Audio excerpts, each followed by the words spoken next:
Quelle joie de pouvoir nous retrouver de nouveau dans ce 15 minutes de grâce et de vérité avec le pasteur Mickey Hardy. Aujourd'hui, je vous ai réservé un très beau chant qui parle comment nous reconnaissons que le Seigneur peut tout et que rien ne lui est impossible. Donc que ce chant puisse fortifier votre foi et je vous invite à vous joindre à moi et de louer le Seigneur ensemble. Je reconnais que tu peux tout et que rien ne t'est impossible. Je reconnais que tu peux tout et que rien ne t'est impossible. Seigneur, fais-moi voir ta gloire. Seigneur, fais-moi voir ta gloire. Ta gloire, Seigneur. Seigneur, fais-moi voir ta gloire. Oui, Jésus. Seigneur, fais-moi voir ta gloire. Seigneur, fais-moi voir ta gloire. Ta gloire, oh Seigneur. Seigneur, fais-moi voir ta gloire. Seigneur, fais-moi voir ta gloire. Alléluia. C'est tellement vrai que nous savons que le Seigneur peut tout et que rien ne lui est impossible. Donc nous ne sommes pas étonnés quand nous entendons l'apôtre Pierre nous dire dans 1 Pierre 2, versets 22-23, « Remets tout entre ses mains ». Donc mes frères et sœurs, est-ce que ici l'apôtre Pierre nous parle à chacun, est-ce que nous sommes tous appelés à expérimenter les mêmes choses que Jésus? Avoir la même attitude qu'il avait, c'est-à-dire résister ou rester sans réaction face aux injustices dont il a été victime. Donc sans plus tarder, écoutons ce que le pasteur Mickey Hardy a à nous dire ce matin sur ce sujet tellement important et je vous retrouve tout de suite après. Audrey est toujours fidèle au rendez-vous, fidèle à sa responsabilité. Donc merci encore Audrey pour nous conduire à écouter la parole de Dieu à travers un chant. C'est merveilleux. Donc bienvenue à tous dans notre programme 15 minutes de grâce et de vérité. Et je suis confiant que chaque jour, avec ces quelques paroles tous les matins, vous êtes encouragés, vous êtes édifiés pour pouvoir faire face à la journée. La journée qui, de temps à autre, n'est pas trop joyeuse, trop excitante, mais quand même, cette parole nous aide et la grâce de Dieu est avec nous. Donc voilà, bienvenue à tous et nous allons parler aujourd'hui dans l'Épître de Pierre. L'Épître de Pierre, première épître, chapitre 2. Première épître, chapitre 2. Nous allons lire les versets 22 et le verset 23. Deux versets. Alors, nous lisons, en parlant de Jésus, lui qui n'a point commis de péché, et dans la bouche duquel il ne s'est point trouvé de fraude. Lui qui injuriait ne rendait point d'injure, maltraité, ne faisait point de menaces, mais s'en remettait à celui qui juge justement. Alléluia. Donc je crois que nous, les chrétiens, nous sommes appelés à expérimenter les mêmes choses que Jésus, probablement dans une dimension moindre, mais en tant que chrétiens, nous savons que il y a de l'opposition dans l'esprit, et les gens du monde, souvent, ont toujours à parler contre nous, et nous voyons ici l'exemple de Jésus. Comment il a réagi? Quelle était son attitude? Et la première chose, il dit, il n'a point commis de péché. Bon, ça c'est une chose. Et dans la bouche duquel il ne s'est point trouvé de fraude. Injurier, il ne rendait point d'injure.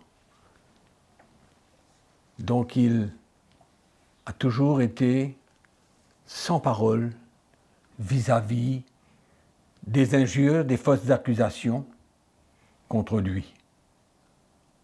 Et c'est pourquoi nous, souvent, nous expérimentons un peu ce genre de persécution. Et quelle doit être notre attitude? Quelle doit être notre réaction? Je crois que, au fait, notre réaction serait d'ignorer. D'ignorer, ne pas entrer dans un conflit de parole, un conflit pour essayer de se justifier, pour essayer de prouver quelque chose. Ça n'a pas été le cas pour Jésus.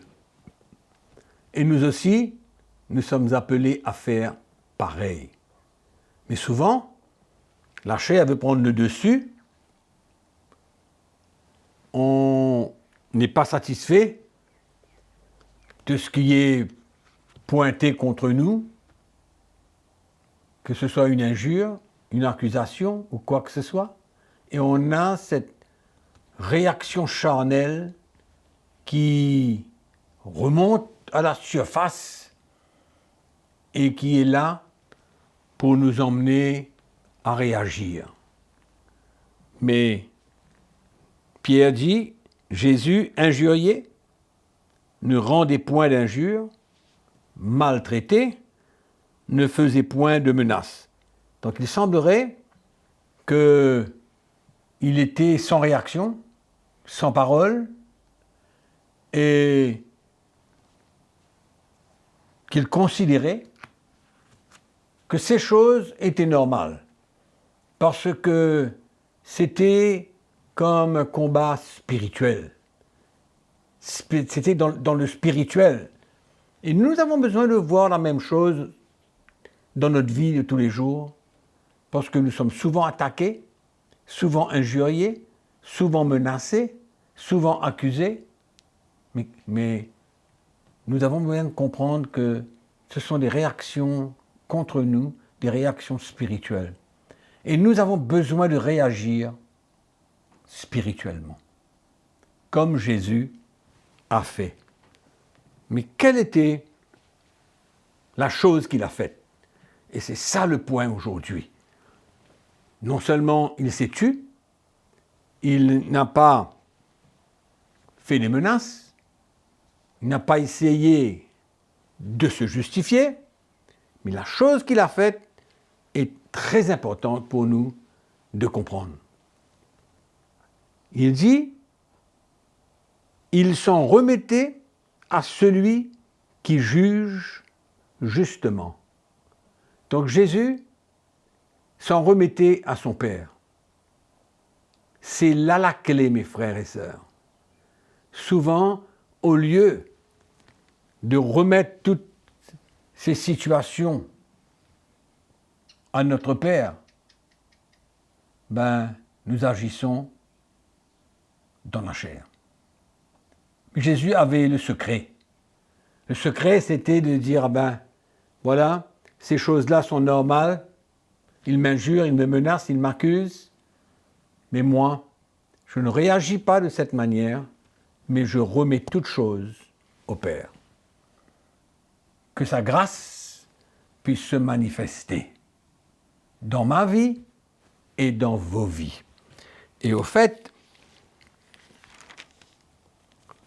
quand Pierre parle dans le chapitre 4, quand il parle de l'épreuve,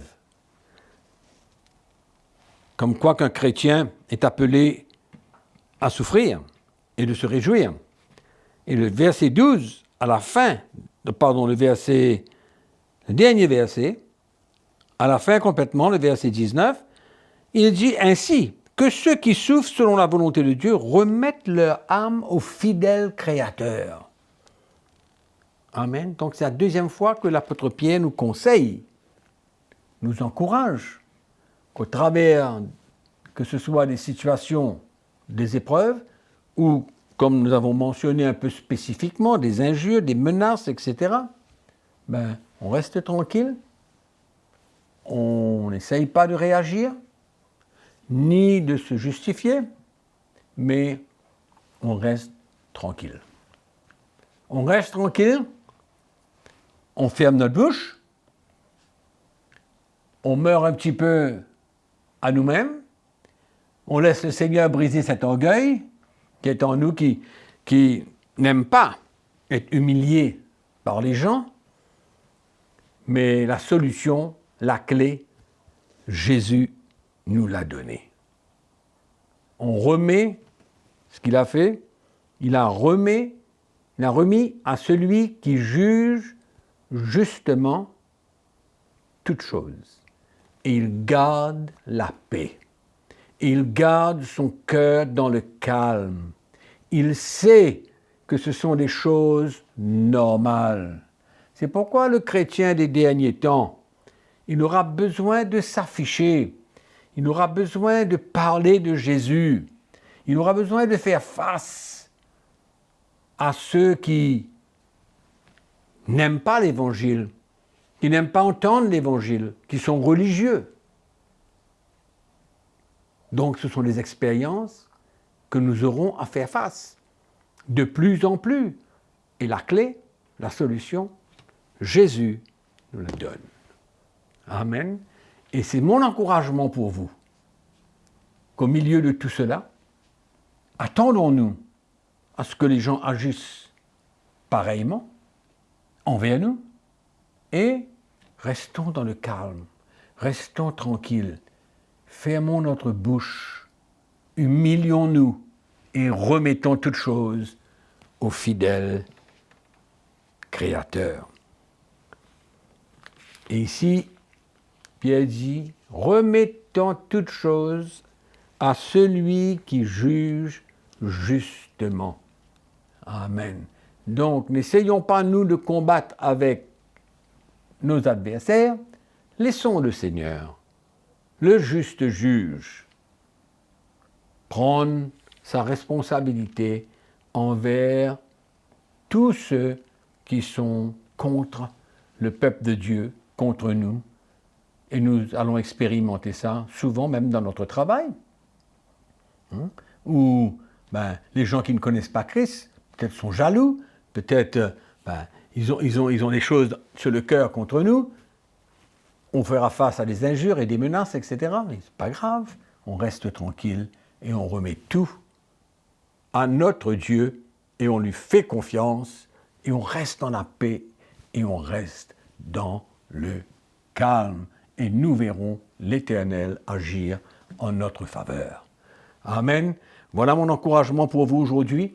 Que le Seigneur vous bénisse, que sa grâce soit avec vous et on continue cette marche avec le Seigneur. Amen. N'oubliez pas que je vous aime et on se retrouve à la prochaine session. Merci. Quel défi, mes frères et sœurs! C'est vrai, comme disaient certains disciples, la parole de Dieu n'est pas toujours facile à entendre, mais elle nous fait du bien.